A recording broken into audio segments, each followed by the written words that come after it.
Alden, it's your update and interview kay Alden ng Pouch Philippines. Ito yung video.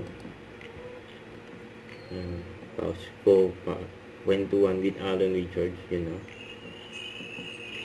Si Before, nung bata pa siya, actually, medyo naughty. Pero ngayon, since she's already 11 years old, so nasa nice list na siya. Very calm, very gentle, so. you know. Good for Of course, bonding time with them. And at the same time, of course, yung meron ako kasing binibili sa kanila palagi na dog cakes. Cake specifically made for dogs. And I give it to them on their birthday and every holidays. You know.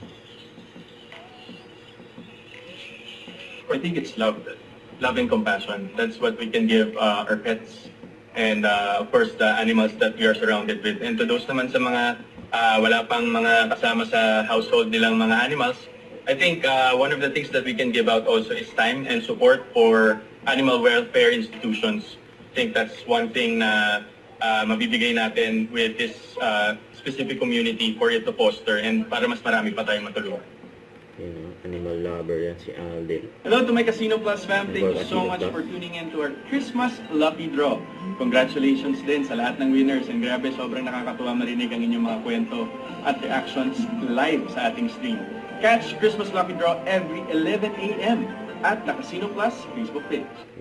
Don't forget, subscribe, click the notification bell for more updates. This is Richard Action Live. Stay tuned for more videos.